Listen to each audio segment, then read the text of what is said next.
dilakukan kalau nggak berani. Gimana Pak pemeriksaannya tadi? Di framing seolah-olah bahwa Budi Ari lah gembong judi online. Padahal saya orang yang paling serius memberantas judi online loh. Gitu. Dibanding ketua umum partai. Paham. Nah, ngomong judi online juga enggak. Iya betul. Ya, Pak. oke. Anti judi online enggak. Gimana? Ketum partai itu ya. Ketum partai. Ya. Kita nyebutnya Partai Mitra Judi. Saudara, nama mantan Menteri Kominfo yang sekarang menjabat sebagai Menteri Koperasi Budi Ari Setiadi muncul dalam surat dakwaan perkara suap pengamanan situs judi online.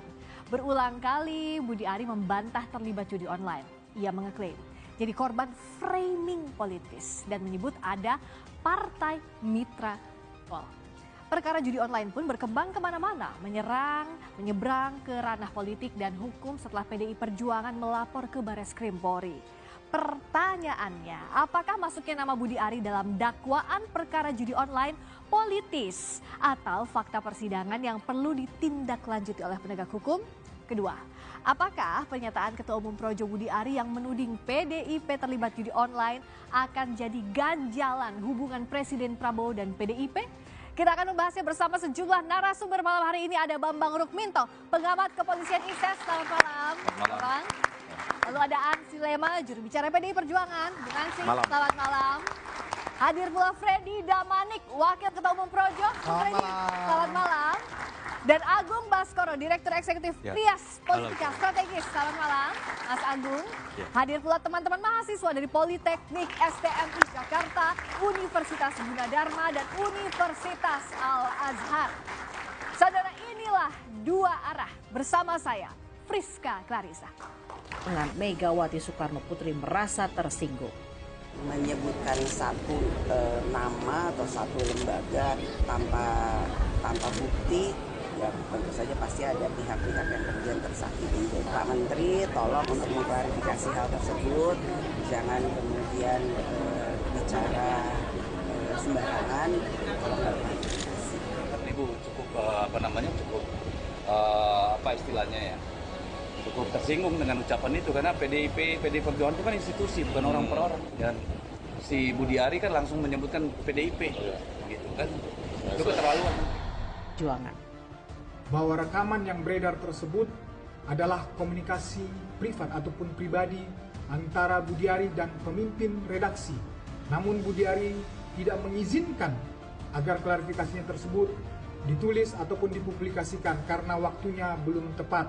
Kami tegaskan sekali lagi, Budi Ari tidak pernah mencemarkan nama baik maupun memfitnah PDIP.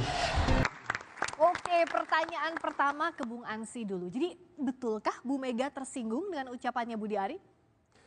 Kami merasa difitnah karena dituduh tanpa bukti yang kuat, tanpa pendasaran yang akurat dan valid. Dan fitnah itu adalah tindakan keji, bukan tindakan yang terpuji. Karena itu yang kami butuhkan adalah sikap kesatria, be a gentleman, untuk bisa mengklarifikasi, menjelaskan secara terang benderang, menyertakan bukti apa yang mendasari pernyataan yang disampaikan oleh yang bersangkutan. Apalagi kita tahu bahwa beliau adalah seorang pejabat publik yang terikat dengan etika publik, dan kita tahu etika publik ini adalah serangkaian norma, seperangkat standar nilai yang merupakan rujukan harus dipatuhi dalam bersikap, bertindak, membuat kebijakan dan mempertanggungjawabkan itu. Jadi dalam kapasitas sebagai pejabat publik tentu bertindak dan berbicara itu harus hati-hati. Dan harus diklarifikasi langsung begitu Bu? Harus diklarifikasi karena dampaknya tentu membentuk opini publik dan itu secara eksplisit terang benderang disebutkan adalah PDI Perjuangan. Kalau tadi disebutkan bahwa PDI Perjuangan menyampaikan laporan ke pihak kepolisian, itu sebenarnya disampaikan oleh sejumlah kader PDI Perjuangan karena Atas nama yang disebutkan di sini adalah PDI Perjuangan dalam konteks sebuah institusi. Oke, jadi Karena dianggap fitnah itu ini terhadap institusi begitu. ditujukan kepada institusi, berarti semua yang ada dalam institusi itu tentu merasa tersakiti ataupun juga merasa terusik. Karena itu 10 kader kami Oke. dengan inisiatif mereka Ya. melakukan pelaporan di Oke, pihak kita tanyakan kepolisian. ini. Saking tersinggungnya karena dianggap ini bukan soal perorangan, tapi soal PDI Perjuangan institusi dilaporkan. Tapi tadi juga yang ditekankan Bung Ansi harusnya klarifikasi langsung dong, Bung Budi Ari. Gimana, Bung Freddy? Ya, sebelum sampai ke situ, nanti kalau udah sampai ke situ selesai diskusi kita. Masih panjang kok pastinya, tapi kenapa nggak klarifikasi? Coba Ya, dijawab gini, dulu. saya mau jelaskan sedikit tentang tadi dikatakan juga, ini kan yang menjadi dasar semua ini kan dakwaan tadi ya. Ya. Jadi dakwaan itu sebetulnya kan di situ ada operator, ada eksekutor, ada transporter bahkan. Ya, jadi kan operatornya itu ini ada Alvin Kemas bersama-sama dengan pegawai Kominfo, ya. Nah, ada Agus, ada Deden di situ. Jadi ini Januari 2023 bahkan sebelumnya mereka ini sudah main dengan bandar judol. Ya, mereka sudah mengamankan situs-situs judol ini. Budi Ari belum masuk di situ. Oke, Ya. itu kan soal dakwaannya tadi, soal Ya jam sebentar, soal yang itu. nanti yang nyampe tadi ke situ kan. Belum ada. Kemudian Juli 2023 Budi Ari masuk, kemudian direkrutlah si siapa namanya itu, si Alfian si Kemas itu maaf namanya Aprianto. siapa Mas Bambang? Aprianto. Kismanto. Si Kismanto melalui Zulkarnain. Zulkarnain ini betul sahabatnya atau temannya Budi Ari dari lama. Dari partai PDIP udah kenal ini. Direkrut itu kemudian sekitar Oktober November bekerjalah ini. Ya, dengan percepatan yang begitu luar biasa yang tadinya Kominfo hanya bisa memberantas 5.000 sampai 10.000, bekerjanya si Kismanto ini yang menjadi 50.000 sampai 100.000. Ini masif. Ya, Nah, ini nanti kan kita akan ke sana justru Iya, kebalik. sebentar, Soal Mbak. itu dulu. Ya sebentar, akan sampai ke situ. Jadi karena Kepanjangan nanti Bung Freddy. Enggak, Saya Mas. tanya dulu soal mitra judi online itu ke siapa merujuknya? ya sebentar, saya klarifikasi sebentar. Iya, tapi Sebentar jangan aja. terlalu panjang ya. Oke. Iya, lanjut. ya. Jadi karena terganggu orang-orang yang udah bekerja ini duluan, maka dilobi lah ini. Si Kismanto sama Zulkarnain ini. Mereka berhasil melobi, diajak. Ya, jadi Budi Ari justru di sini merasa ya dihianati oleh orang-orang ini. Partai Mitra Judol itu merujuk ke Di situ nggak ada ngomong Partai Mitra Judol, Mbak. tadi yang di kompas.com yang Di kompas.com itu YouTube itu. ya kan begini saya sampaikan kan, Budi Ari ini adalah yang menurut kami beliau itu kan yang terdepan. Setahun lalu adalah yang terdepan untuk pejuang pemberantasan judol. Jujur kami melihat itu hanya provokasi untuk mari kita bangsa ini bersama-sama, ya mau partai mau apapun ikut di dalam pemberantasan judol ini. Dia tidak menyebutkan partai tertentu di situ.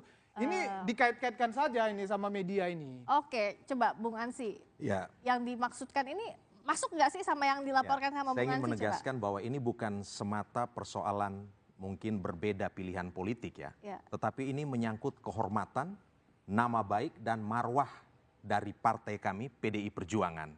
Harus perlu saya tegaskan di sini bahwa yang mengatakan bahwa yang bersangkutan itu terlibat kasus mafia akses situs judi online itu adalah jaksa penuntut umum. Ya. Dan itu muncul dalam dakwaan.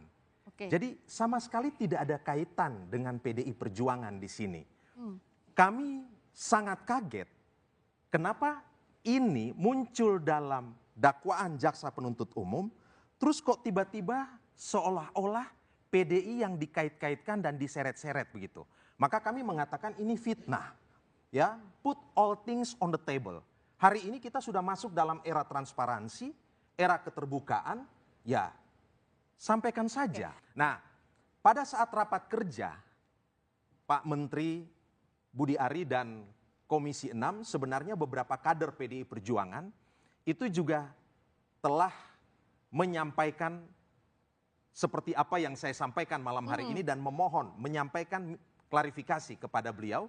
Dan saat itu beliau tidak membantah bahwa itu bukan suara beliau. Oh. Beliau juga tidak berkomentar apa-apa terhadap hal itu. Tidak dijawab. Berarti. Ya, tetapi 3-4 orang anggota Komisi 6 dari fraksi PDI Perjuangan telah menyampaikan keberatannya dan memohon klarifikasi, dan juga Ketua DPP kami Ibu Puan Maharani juga menyampaikan hal yang sama. Jadi PDI Perjuangan hanya ingin mendapatkan klarifikasi tentu dengan bukti. Oke, nah klarifikasi itu kenapa nggak disampaikan langsung oleh Pak Budi Ari, tapi jawabnya nanti ya Bung Ferdi, tapi nanti usai jeda di Dua Arah kami segera kembali. Nggak langsung klarifikasi aja.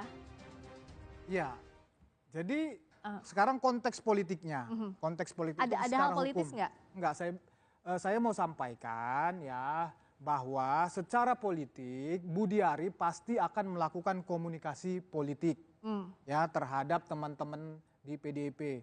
Itu politisi-politisi PDIP itu juga teman-temannya beliau. Beliau juga tidak mau ya ke depannya di dalam menjadi pejabat publik, dalam menjalankan program-program Prabowo di pemerintahan ini tidak mau terganggu oleh kasus-kasus yang seperti ini. Dan beliau sudah melakukan beberapa komunikasi ke beberapa teman-teman di PDIP, tetapi sekali lagi komunikasi politik dan akan terus dilakukan seperti itu. Jadi belum tentu, dan jangan kita berharap misalnya dalam waktu dekat beliau akan melakukan komunikasi di hadapan publik, tetapi komunikasi kepada teman-teman PDIP pasti dilakukan dan sudah dilakukan ke beberapa. Dan komunikasi itu akan diterima, Bu. Ya, Oke, karena tadi kalau ada upaya komunikasi dari Pak Budi Ari? Siapapun yang difitnah dengan tanpa bukti pasti akan meminta klarifikasi disertai dengan bukti. Itu hal yang sangat sederhana. Baik. Jadi kembali lagi saya katakan, ya, yang kami harapkan adalah sikap kesatria, sikap gentleman dari yang bersangkutan untuk secara langsung memberikan klarifikasi dan penjelasan. Oke, nah kalau menurut Mas Agung ada framing politik nggak sih di balik kasus ini itu? Pasti. Jadi saya melihatnya babak pertama kasusnya hukum karena ada dakwaan. Babak kedua rekaman. Nah, ini udah high konteks politik karena sudah menyebut merek ya. Apakah partai, apakah orang per orang, dan ini memberikan semacam dentuman politik bagi pemerintahan Prabowo Gibran, suka atau tidak. Kalau disharmoni kabinet terjadi gara-gara persoalan ini kan nggak bagus di mata publik tentunya, karena ini persoalan publik bukan lagi persoalan private 1-2 orang. Nah, yang ketiga yang saya nantikan babak itu tadi ada dakwaan, yang pertama, yang kedua rekaman, yang ketiga ini bisa jadi peringatan atau hukuman. Bentuknya ke Pak Budi Ari misalkan dalam konteks misalkan peringatan saja dari istana. Mungkin langsung dari Pak Presiden, istana. Persis, sepertinya seringkali kan Mas Teddy tuh yang melakukan.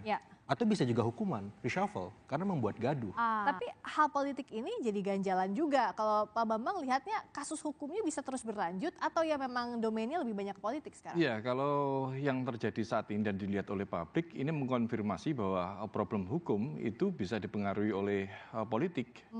Artinya penyidikan yang merupakan ranah hukum itu bisa dipengaruhi oleh hal-hal politik ini seperti itu, terkait dengan di awal misalnya kesaksian dari para terdakwa yang disampaikan oleh di persidangan itu oleh jaksa, itu adalah fakta-fakta yang ada, fakta-fakta hukum gitu loh, yang harus kita terima, dan harusnya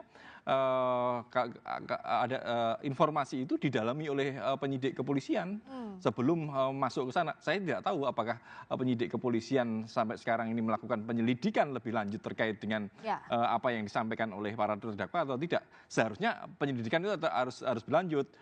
Pak Budi Ari bisa saja dipanggil kembali. Nah, untuk soal kemungkinan Pak Budi Ari dipanggil, kita akan dengarkan dulu pernyataan dari Kapus Penkum Kejaksaan Agung, Harli Siregar, berikut ini.